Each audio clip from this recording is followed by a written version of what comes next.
An important part of our course on the theology of poverty has been to know the stories of people who have worked among the poor.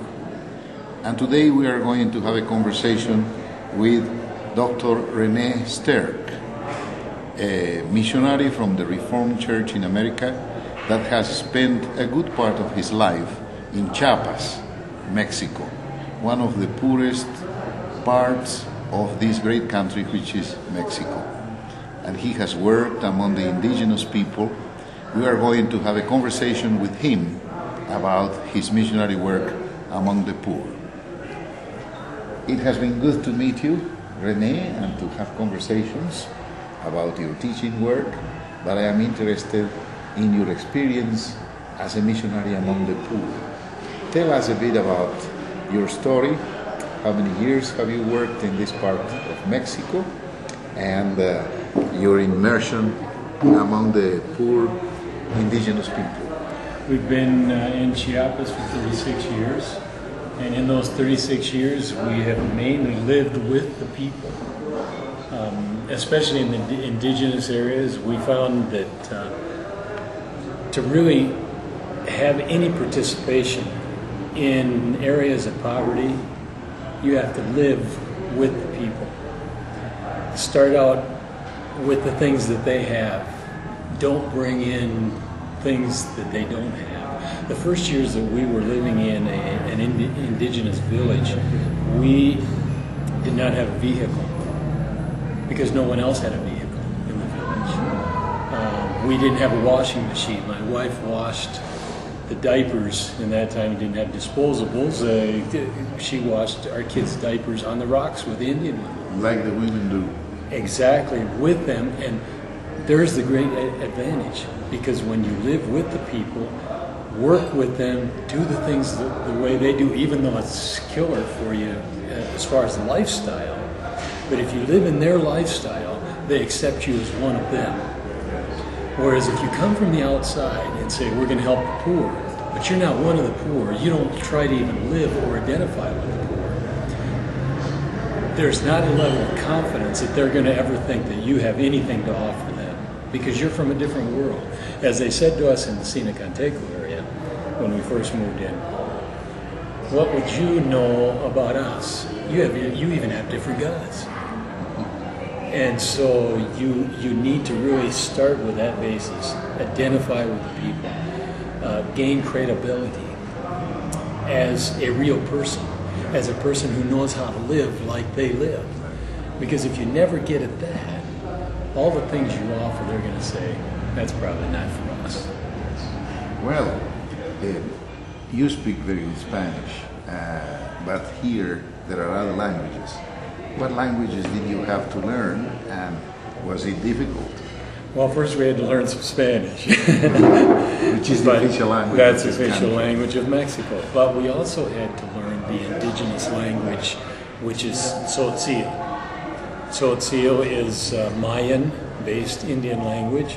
Is not what some people say a dialect of Spanish. Mm-hmm. It is a language that was here long before the Spanish came, and so it's a Mayan Indian language, which was hard for us to learn. It has many differences from the Latin-based languages that we're brought up with. How long did it take you? That's a question we're asked a lot. Let me tell you that we're still learning. But I would say it takes at least 5 years of situational language learning, because the language was not written when we first came. And so first you have to learn linguistically just to reproduce the sounds. And then the second advantage of living with people is when you live with them, you learn to speak their language as a child. That's it, by imitation. You hear, and you're in a situation, and they say, this is a knife. They say it in their language. You learn what a knife is by hearing them saying it, and then you use it for a while. And to answer your question, about 5 years before you could really communicate in a fluent enough manner to feel that you're comfortable. You can understand quite a bit first, but to be able to speak takes a longer period of time. Was it a humbling experience? Humbling in the sense that you have to be willing to have people laugh at you. That's very important. You have to language be learning. willing to just laugh with them, and especially in Socio, because they have all these different sounds that we miss. And the difference between the word water and fly is wool and wool. Well, it's very easy to make the mistake and ask for a glass of flies. and the other part of that is in their culture. Their main form of humor are plays on words, and so they can actually be mocking you using plays on words, and you're missing all of it. And they'll laugh. We have some of the believers now who, after all these years, will say, we remember a time, and they'll tell the story about some mistake we made in the language, and they say, we laughed, and you laughed with it. You didn't know what we were laughing about, but you laughed with us. And I think it's that kind of identity with the people, where you eventually participating in their lives, in every sense of their lives, not just in their forms of work and play, but becoming a part of their worldview and appreciating their worldview to the point that you almost accept it. Not in the sense that all of your belief systems or your allegiance is the same, but you see as valid their way of life. And once they see that you really are appreciating their way of life as a valid way of life, and the only way really to do that is to live that way of life, because else they're going to say, well, yeah, he says he accepts our way of life, but he doesn't live our way of life. So,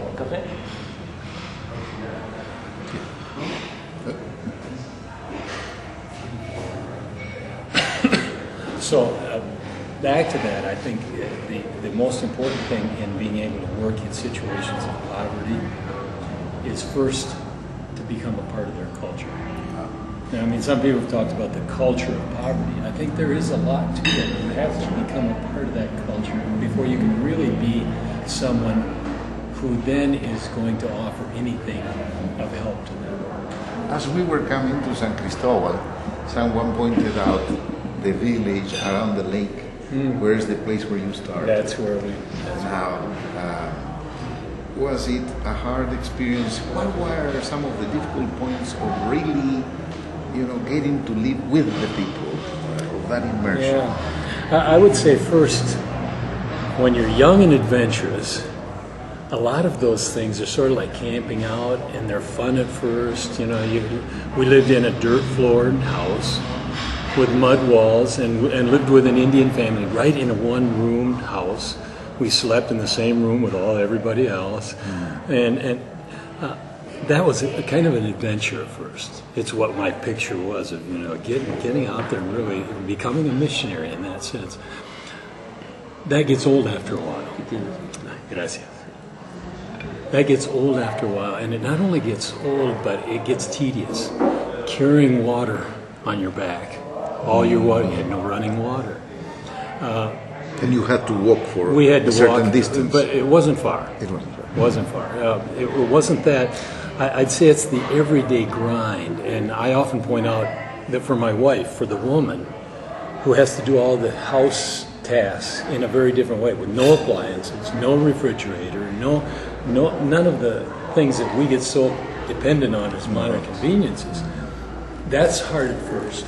But then, after you live with people for a while, it's only as hard as you compare with your neighbors. And after a while, it becomes a way of life for you. And we lived in the village for 10 years. And in the first year, it was hard to adapt to all those things. But after a while, and this is really what we experienced, after a while we noticed that we were sort of becoming used to and accustomed to and happy with that style of living. It wasn't a hardship anymore. Our kids grew up in that lifestyle. And it just became natural for them. They didn't complain about that they didn't have. That's what they because did. everybody else had the same kind of lifestyle. So after a while, that isn't something that causes you to suffer. We've looked at and analyzed that, and what was really the hard part about living in a non-Christian indigenous village was not the lifestyle or the poverty. The hard part was the lack of the presence of any Christ-like witness. And the world of evil spirits and curses and we'd started seeing when we get involved in people's lives, we started seeing children die for no reason at all. We saw people die from curses. We came out of a theological background where we weren't taught anything about the reality of those things. And all of a sudden we were in the midst of a world of spiritual darkness, you might say, but it was just that they didn't have the light of Christ. Was in some way it would be like going back to biblical times when these realities were everyday's life, like in the ministry of Jesus. Exactly. It's was described by somebody who visited us once. They said, "You're reliving the book of Acts." That's it. And we hadn't thought of it that way, but as we looked at the way the church started growing then, first believers, the threats of persecution, it was like the book of Acts. It was like the book of Acts. Like the book of Acts. Talking about the book of Acts, you mentioned, was the Bible translated when you came? No. So, did you do some translation work? We did some original New Testament translation work working along with Wycliffe Bible translators. I see. But then later, when Wycliffe Bible translators were actually put out of Chiapas during the nationalistic time in Chiapas, then the believers came to us and asked us to do the whole Bible. And so we spent 10 years doing the translation of the entire Bible. One of the more positive things of that project was that we had gotten to know the Catholic bishop, the well-known Samuel Ruiz, and he stopped at our house one time and asked us if we wouldn't consider including Catholic catechists in the translation project, and it became an interconfessional project, which to this day the indigenous people consider it their Bible. Catholic or Protestant, they consider it theirs. Excellent. Was that done with the Bible Societies also? It was done with the United Bible Societies, actually with the Mexican Bible Society. That's it. Branch. And they have published the whole Bible now? Including a version with the Deuterocanon materials for the Catholics. Fine. Now, one issue is that the gospel transforms lives. Wherever the gospel touches the life of people, it transforms lives. In what way was the life of these people, these very poor, forgotten, in a way, marginalized people, in what way would you have seen some transformation?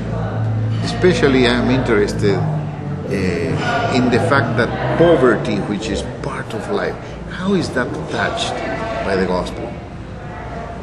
Well, first of all, I think the gospel penetrates even before the message of Christ penetrates. Because what we found in the Sinacanteco tribe is that you don't have to bring people necessarily a Protestant work ethic. A lot of these groups are hardworking, very intelligent people who all they need is the freedom to be entrepreneurs in their own society. I see. The first thing the gospel does for people is it gives them freedom to use their God-given gifts. But that point is quite interesting, René, that you acknowledge the fact that there were several things necessary for a good life that they already knew in terms of work. That's right. Organization, etc. I insist that the basis of poverty is often the lack of opportunity. in many of the tribal areas here, you had a group of caciques, of tribal bosses who controlled everything.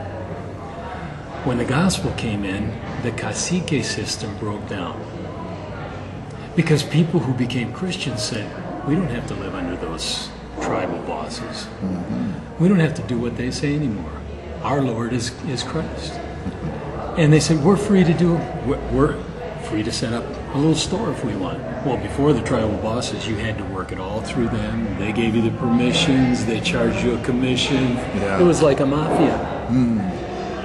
So the first Christians who no longer fit into the system, not only were persecuted, but they were entrepreneurs. Yeah. No. And the other thing that excuse me for this, but the other thing that we noticed very clearly is they also didn't participate in some of the tribal vices. The drinking problem especially. A lot of the socio men would spend a majority of their income on alcohol. Well, Christians no longer drank, and so all of a sudden they had extra money, income that they weren't wasting, you might say, on a vice. Add those two things together: the freedom to develop their economic skills, and the freedom from vices that pour that money down the drain. All of a sudden, these Christians had much more than their neighbors. I see. Economically. I see. They were pulling themselves out of poverty, in a sense, without even changing anything as far as their belief system. Yeah. I still insist it doesn't have anything to do with a belief system. I see. Except that belief system often traps people into a kind of a slavery to that system. Yeah. And especially speaking of systems, the whole shamanistic system, the curing system, isn't a bad system. But there are elements in it in which the only way to appease the gods and deities was to give large gifts of money to get healing from the deities. If you had a serious illness, you'd spend all of your resources, sell your house. Even some people would sell their land trying to get help from the deities through the shamanistic system. I see. And is the shamanistic system related to the caciques, to these bosses? It wouldn't be so directly related if the bosses didn't control the liquor sales. I see. But the whole shamanistic system would use liquor and candles and incense, all of which were sold by the caciques, so they had control of the whole economic part of the shamanistic system. So some way or other, the transformation that Christ brought people to a point of confrontation with an existing system. Exactly. I see. And that confrontation eventually leads to things like what we call persecution. Now, one of the things that we tried to do is, in the midst of all this, we worked with secular anthropologists trying to look at ways to help people in a Christian context with Christian worldview change taking place without having this confrontation. In other words, we tried to find a non-confrontational way of presenting the gospel that didn't threaten, for instance, the shamanistic system. I see. And we were successful up to a certain point, but at some point, the gospel is going to bring confrontation. Yeah, and that gets us to the cost. Yeah, that's of right. Being a disciple. That's right. There's going to be a cost. That's it. Now you have done some research and have worked on a thesis about the dynamics of the persecution. That's right. Would you like to give us a few hints of what you have there? Well, to summarize, I started out studying the dynamics of persecution because I wanted to avoid unnecessary persecution. And in that study, I found that there are a lot of things that have to do with culture. That when we don't have proper respect for cultural patterns and forms, and we come in and negatively judge those cultural patterns and forms, that will bring unnecessary persecution. That's not persecution for the cause of Christ. That's persecution out of a sense of ignorance that we are not respectful of cultural ways. And so that was the first thing that I discovered. But I also discovered as persecution took place that persecution in itself was destructive of the movement for Christ. Because people, let me just give you one example. People who were in the first believers, severely persecuted, threatened with death. The result was that those people almost had to drop out being Christians. They almost had to reject their faith to survive. In that kind of a setting, the only way that you can view persecution is as a negative thing. It doesn't help the church grow. Matter of fact, it causes reversion of people from becoming believers. It causes a second thing culturally, and that is that when there is severe persecution of Christians, all of the neighbors of these new Christians say, wow, this Christianity must be a bad thing. Yes. And before they ever hear the message of Christ, they get inoculated. I'll use that. They get inoculated. It's almost like giving them a vaccine against Christianity. Now, there are a lot of places in the world that this has happened. Japan's one of our best examples, where in the 1600s, they killed off almost all the first Christians. And to this day, Japan is inoculated against Christianity to the point that the percentage of Christians, in spite of many missionaries working in Japan, is still very low. That's true. An example of inoculation. And it happens also in other parts. It's interesting that talking about how some of these contemporary situations become similar to the Bible situations, the number of times that the New Testament epistles exhort people to be faithful in spite of persecution, to expect persecution, but at the same time not to be afraid, to be strong in the Lord, and to grasp the vision of Jesus Christ as the Lord, who has the final word in history. Was something of that communicated to these people among whom you worked? I have to admit that in our first years, we weren't prepared for it. We didn't prepare the first Christians well. We made a lot of mistakes. And I attribute my study of the dynamics of persecution to now being able to help people to be prepared for persecution so that they can actually face persecution in a positive way. And that is to take the attitude that, yes, we're going to be persecuted, but let's be persecuted for the right reasons. In other words, let's share the gospel with people and not be persecuted because we've come in making cultural judgments or trying to throw out shamanistic form, for instance. Let's not attack cultural forms and be persecuted for that reason. David Hasselgrave has observed that almost all persecution comes from cultural reasons. We have to change that in our approach as Christians. We have to not have persecution take place because of cultural reasons, but rather because of reasons of allegiance. Persecution still is going to take place, but it's going to take place when people change their allegiance from the deities or tribal gods to the one living God. And then there's going to be a clash. We can't avoid that clash because that has to take place. But we can avoid a lot of those other things. That's great. In how many different cities in this area, cities or villages, have you lived? Actually lived for long periods of time, only 4. 4 places. Yes. And but we lived in, for instance, the first village that we went to, the village of Navanchau.